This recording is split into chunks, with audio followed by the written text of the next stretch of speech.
Well, today is the 4th anniversary of that glorious day in our history when we officially left the European Union. The opinions will continue to be divided on whether we're better or worse off out of the European Union. I was a Brexiteer, proud Brexiteer. Beverly was not, but she's now... Seeing the light. Exactly. But we're now going to talk to Mr Brexit himself, our very own Nigel Farage. Nigel, happy anniversary day to you. It should have been a lot better than it is, frankly, shouldn't it?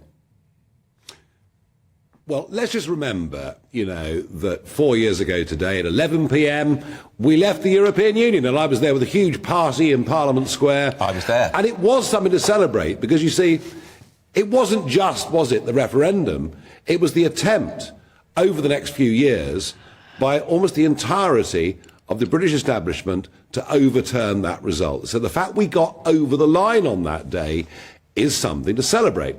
And if we look at what's happening across the European Union right now, well, it's a basket case. I mean, they're at each other's throats on migration. We've got Euroscepticism growing across the whole of Europe, and some really pretty extreme parties of right and left doing well. Are we better off out? Undoubtedly. For those that cast doubt on the economics of it, well, of course there are some inconveniences. When you change things, there always are. But just looking at the GDP figures, you can see that actually since 2016 we've done better than France and Germany and Italy. But the disappointment is this. Whether Boris Johnson really believed in Brexit or really understood Brexit, I don't suppose we'll ever know. But what we can say with some certainty is that the Conservative Party that took office with an 80-seat majority in 2019, the party as a whole didn't believe in Brexit. They never understood it. They viewed it as a damage limitation exercise rather than an opportunity. And they have done precious little over the course of the last 4 years to move us away from European Union rules, to make life easier for men and women running small businesses in this country. And on the really big one of controlling our borders and reducing immigration, which is why we had the huge turnout in 2016, it has been a complete and utter breach of trust and faith. So delighted we left, historically the right thing to do, but it's not been delivered. So we're talking January 2020, then of course March 2020, the world completely lost its mind and we went into these completely non-scientific lockdowns. So they would say, I suppose, Nigel, in their defence, we were faced with something bigger than Brexit, so that their hands were tied to some degree. Do you buy that?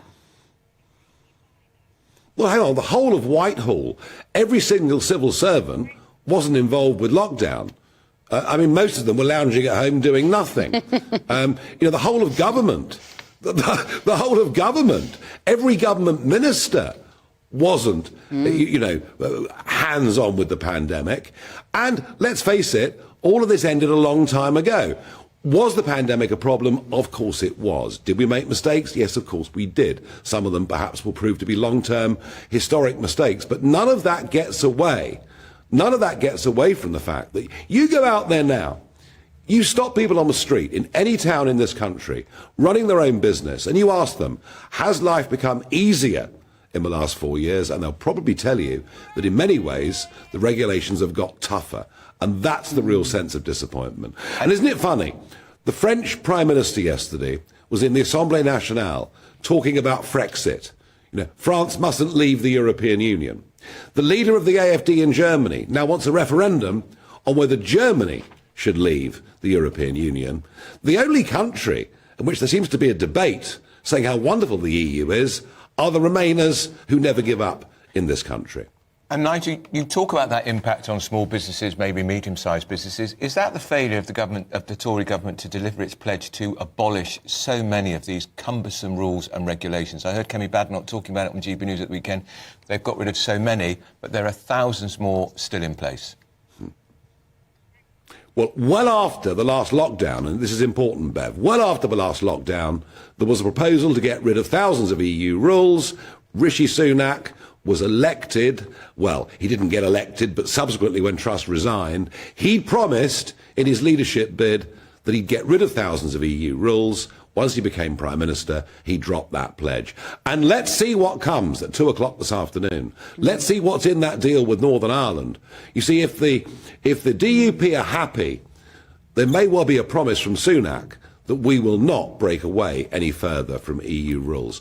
So it is all a huge disappointment, and it's going to lead, of course, to a catastrophic Conservative loss at the next election, and a Labour Party already pledged to take us closer back towards European Union rules. It is all very disappointing, but the important thing is the constitutional break has been made. We're out, we're not going back, and in time, everyone will realise the benefit. If you're going to remain a thorn in the side of Keir Starmer if he becomes Prime Minister Nigel Farage, you're better placed to do that, are you not? If you are standing as a candidate and reformer, you're sat in that House of Commons. No, better off in GB News.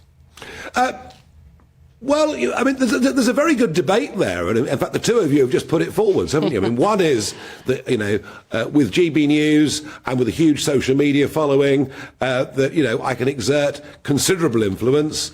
The other is I can be in the House of Commons, and twice a year, if I'm lucky, I'll get to ask a 30-second question at Prime Minister's Questions. Right. It's a very, very difficult one to work out where I can be most effective. What I can promise you is that, having given up a quarter of a century of my life fighting for a political ideal that everybody thought was impossible, and in the early days virtually nobody other than me supported, I won't be giving up. That I can promise you. OK. All right, Nigel. Great to see you. Nigel will be back on your TV at 7 o'clock tonight.